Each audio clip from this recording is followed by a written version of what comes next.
بلدیاتی اداروں کے ملازمین بالخصوص پینشنر اور شعبہ صفائی کا عملہ جو ساری زندگی شہری کی خدمت کرنے کے بعد ریٹائر ہوتا ہے تو ان کو بر وقت اور یکمشت نہ تو پینشن دی جاتی ہے، نہ ہر ماہ باقاعدگی سے ان کو پینشن ملتی ہے۔ موجودہ وزیر اعظم آزاد کشمیر انوار الحق چودھری نے برتاریخی کردار ادا کرتے ہوئے بلدیاتی اداروں کی ملازمین کی پینشن کو اے جی آفس میں منتقل کرنے کی منظوری دی، جو ان کا ایک بہت بڑا کارنامہ ہے۔ لیکن طویل عرصہ گزرنے کے باوجود پینشن پر عمل درآمد نہیں ہو رہا، جس کی وجہ سے بلدیاتی اداروں کے ریٹائر ملازمین کو جو 6 ماہ سے اور کسی کو 7 ماہ اور کسی کو 11 ماہ سے پینشن نہیں مل رہی۔ اس وقت ہمارے ساتھ ایک میونسپل کارپوریشن کے سینٹری ورکر محمد بشیر تھے، جو دوران ڈیوٹی خدمات انجام دیتے ہوئے زندگی کی بازی ہار گئے تھے۔ ان کی بیوہ ہمارے ساتھ موجود ہیں، ان سے ہم جانتے ہیں کہ کتنے ماہ گزر گئے ان کو پینشن نہیں ملی اور ان کو کن مسائل کا سامنا کرنا پڑتا ہے۔ جی السلام علیکم، شکریہ ادا کرتی ہوں آپ کا بھی، اور یہ سارے میری جو ادارہ ہے بلدیات کا، ان کا بھی، افسران کا بھی، اور خاص کر کے طاہر بھائی جو اس تنظیم کے صدر بھی ہیں، ہمارے سارے مسئلے مسائل کو یہی دیکھ رہے ہیں۔ اور میں یہ کہنا چاہتی ہوں کہ سر، آپ سب بھی بچوں والے ہیں، سب اسی لیے گھر سے نکلتے ہیں کہ وہ اپنے بچوں کے لیے بہتر سے بہتر موقع ان کو دیں۔ میں ایسی والدہ ہوں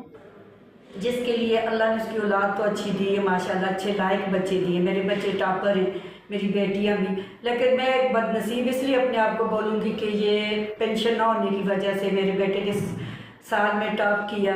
لیکن اس کا داخلہ نہیں بھیج سکی۔ مسئلہ یہ کہ میری پینشن نہیں تھی، میرا اور کوئی ذریعہ معاش نہیں ہے، میری 4 بیٹیاں ہیں اور 2 بیٹے ہیں جو زیر تعلیم ہیں۔ میں ان کو بڑی مشکلوں سے پڑھا رہی ہوں اور بڑی ہی بس تنگ دستی سے اپنا گزر بسر کر رہی ہوں۔ میری آپ سے التجا ہے، چاہے وہ وزیر اعظم ہو، مجھے سیاسی لوگوں کا کچھ نہیں پتہ، لیکن میں صرف اپنے بچوں کے لیے سوچ کے کہ کیونکہ میری طرح کی اور بھی مائیں بہنیں، کتنی عرصے سے آپ کو پینشن تو ملی؟ یہ 11 مہینے ہو گئے سر، بڑے پریشان ہیں۔ آپ کے میاں کیا کرتے تھے میونسپل کارپوریشن میں؟ یہ یہاں میونسپل کارپوریشن میں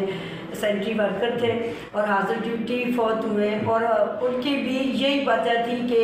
ایک تو یہاں یہی بات ہے کہ کسی غریب کو اس کا کوئی حق نہیں دیا جاتا، جب وہ کوئی اپنے حق کے لیے آواز اٹھاتا ہے تو یہی جو ادارے ہوتے ہیں یا جس طرح کے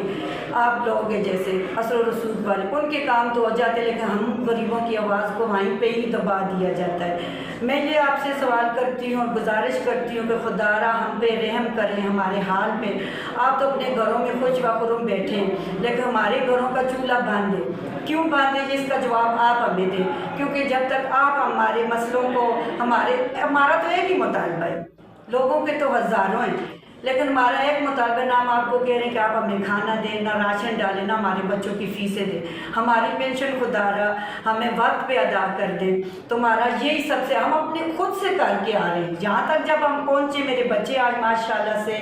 میری سارے بچیاں، میری 4 بیٹیاں، میرے 2 بیٹے پڑھے لکھے، لیکن وہی بات ہے، ایک تو نوکریاں نہیں، کچھ بھی نہیں ہو رہا ہے، لیکن یہ ٹیوشنیں پڑھا کے میں کہتی ہوں میرے سارے بچے ٹاپر، میں اپنی بیٹیوں کو سلوٹ کرتی ہوں جنہوں نے مجھے اس حد تک پہنچا کے یہ بتا دیا کہ ماں ہم آپ کے ساتھ کھڑے۔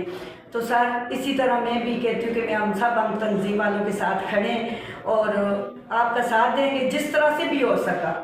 اور اپنے یہ نہیں کہتے کہ آپ کی وجہ سے ہمارے کام رکے، ہم چاہتے ہیں کہ آپ ہمارے مسئلوں کا حل نکالیں۔ شکریہ۔ ناظرین، اس وقت ہم وزیر اعظم آزاد کشمیر سے یہ توقع رکھ سکتے ہیں کہ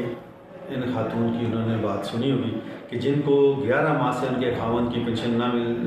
مل سکے، جس کی وجہ سے ان کے بچے جو اعلیٰ تعلیم حاصل کرنے سے محروم ہو گئے، تو ہم توقع کرتے ہیں کہ وہ خصوصی توجہ دے کہ جو بلدیاتی اداروں کی پینشن ہے وہ اے جی آفس کے ذریعے ادائیگی کرنے کے احکامات جاری کر رہے ہیں۔